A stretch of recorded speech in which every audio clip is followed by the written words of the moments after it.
Si vous avez Internet, vos amis doivent sûrement vous faire parvenir des clips comme celui qu'on vient de voir. Parfois, ces clips-là nous font éclater de rire. Parfois, ils nous donnent des leçons de vie.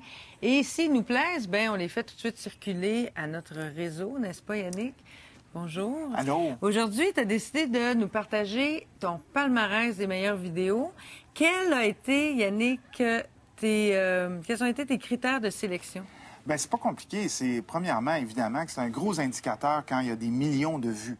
Alors, ça, les vues, on appelle ça des vues. Là, de visionnement, des millions de exactement. clips visionnés. Exactement. Alors, ça a été le premier critère. Ensuite, c'est sûr qu'on quelque chose qui a fait jaser les gens beaucoup, parce que aussi, on s'entend que des vidéos qui sont là depuis des années ont ramassé beaucoup de vues. Alors, c'est ça. J'ai fait un mélange de tout ça. J'avais mes préférés aussi à moi que j'ai mis dans le lot. Mais je peux vous garantir que dans le top 10 qu'on a recueilli, vous allez avoir probablement des classiques et d'autres que vous allez vouloir faire circuler parce que tout le monde n'a pas tout vu. Alors, c'est ça. On a vu le bébé qui rit. Oui, le bébé qui rit, qui a été filmé par un papa suédois dans sa cuisine en 2007. Ça fait un bout de temps quand même. Le bébé s'appelle William Nilsson et ça a été, imagine-toi donc, présenté à la reine d'Angleterre. Ah ça. Oui? Oui. Tu sais ce qu'elle a dit? Non. He's so cute. Ça, là, admettons qu'on a un petit coup de déprime, OK? Oui. On écoute ça et c'est sûr qu'on va rire. C'est thérapeutique. C'est thérapeutique, c'est tellement drôle. Ben, c'est pas toi qui me racontais qu'à un moment donné, tu avais un peu le moral à terre, puis tu avais lancé à tes amis, envoyez-moi des Oui, à un trucs. moment donné, j'étais au lit pendant 3 mois, puis je disais à mes amis, envoyez-moi ça, puis tout le monde m'a envoyé lui. Lui, il m'a quasiment remonté le moral. Oui, ça, on peut pas se tromper avec ça. Des kiwis des hommes. Des kiwis des Je hommes? ne sais pas si vous avez entendu parler de la palourde royale, mais sûrement. Qui n'a pas entendu parler de la palourde royale? Ça, c'est l'émission, évidemment, diffusée en direct du marché Jean Talon à tous les matins. C'est en direct. Francis Redé, Boucard Diouf. Et l'invité du jour, Monsieur Tri, qui nous montre comment cuisiner sa palourde royale. Est-ce qu'on fait avec la palourde royale? Ça, c'est bien l'idée. Vas-y, monsieur. Est-ce qu'elle est... OK. Excusez.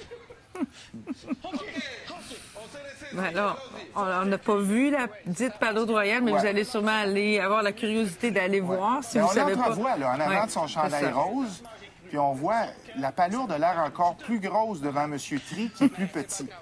Alors, je pense que c'est tout ce phénomène-là lié ensemble qui a fait que Francis et Boucard avaient de la difficulté. Mais aussi, ce qui est tordant là-dedans, c'est de voir des animateurs qui ne peuvent plus animer parce qu'ils sont trop crampés. Mais oui, mais c'est ça. Susan Boyle, que tout le monde connaît, bien, ça, c'est une vidéo qui a beaucoup circulé. Oui, en 8e position, écoute, 52 millions de vues.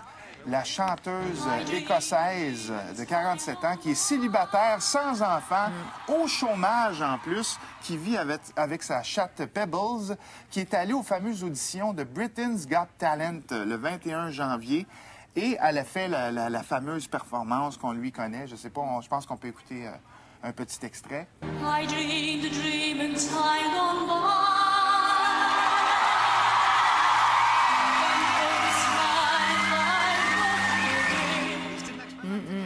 C'est le vilain petit canard qui devient finalement le rêve accessible. Et ce qui est le plus frappant, là, ou je dirais, c'est ça, qui est le plus étonnant, c'est quand il est sorti, justement, à cause de son statut, de la personne qu'elle est, sa personnalité, tout ça, on s'attendait à moins que rien. Tu sais, on s'attendait à une madame qui était pour arriver en avant, peut-être fausser 3-4 notes, puis là...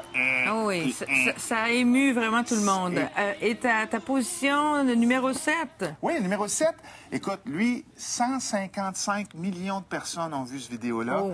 C'est un motivateur du nom de Judson Lapley, 34 ans, qui est conférencier, motivateur, danseur aussi. Fait plus de 30 chansons, OK? Il montre l'évolution de la danse de 1956 aux années 2000. Il passe par le Hound Dog d'Elvis Presley, Billie Jean de Michael Jackson, Money Money, Billy Idol. Il les fait toutes en 6 minutes. Alors ça, c'est une vidéo qui est très, très populaire aussi. Les gens, écoute, se servaient de ça pour remonter le moral, justement, les mettre dans le beat. Et ce qui est le fun, c'est que lui épouse vraiment chacun des styles de danse de chacune des époques. Alors, il y a de la chorégraphie, il y a du songé là-dedans, comme disait l'autre. Oui, ça fait réfléchir, puis en même temps, ça divertit. Exactement. Alors ça, c'était mon numéro 7. Numéro 6, maintenant. Numéro 6, bien ça, c'est un classique qu'on a connu. Les deux gars de Diet Coke et Mentos qui ont été vus près de 15 millions de fois. Ce qu'on a fait pour cette séquence-là, imagine 200 litres de Diet Coke, 500 pilules de Mentos. C'est un monsieur Fritz Grobe qui est le petit et Steven Volz qui est le plus grand.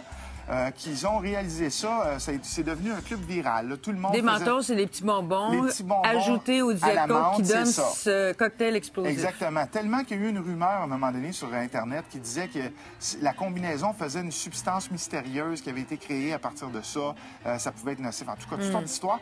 Et il y a une autre rumeur qui dit que Coca-Cola les a engagés, ces gars-là, pour faire une vidéo privée pour leur exposition, leur site vidéo. 5e position. OK Go, c'est le groupe OK Go. Tu sais, les gens qui font de la musique, des vidéos, des trucs comme ça, souvent se plaignent de ne pas avoir de fond. Mais ces gars-là ont fait une vidéo avec pratiquement rien.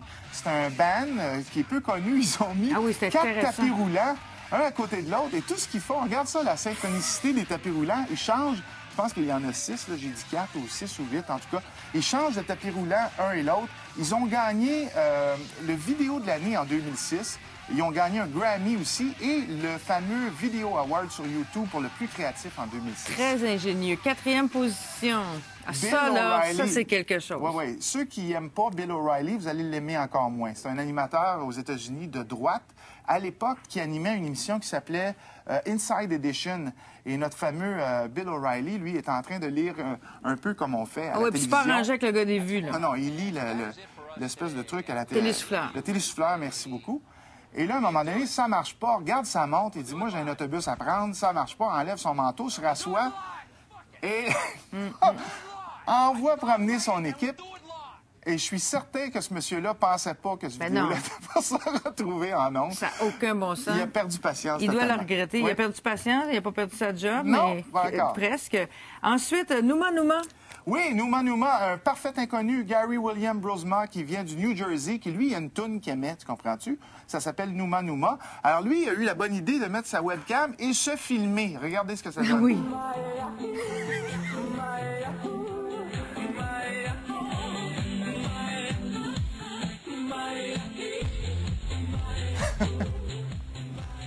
Alors là, il est emballé, il est parti. Il est tellement populaire que dans des matchs de football aux États-Unis, ils l'ont invité pour diriger l'orchestre, le marching band, pendant qu'il jouait cette tune-là. Alors, c'est devenu un phénomène. C'est pas du lip-sync, là? Non, ben oui, c'est du lip-sync. Oui, oui, absolument. C'est la chanson, lui, il ne fait que mimiquer les mots, mais sa personnalité le rend tellement charmant. OK, The Landlord, ça, c'est spectaculaire. Il va falloir que tu m'expliques. On regarde ça, puis tu m'expliques après. OK. My landlord, Pearl. Hi, Pearl. Benjamin! You don't have to raise your voice. You pay you! I can give you half. You pay no, bitch! Hey, don't talk to me like that, okay?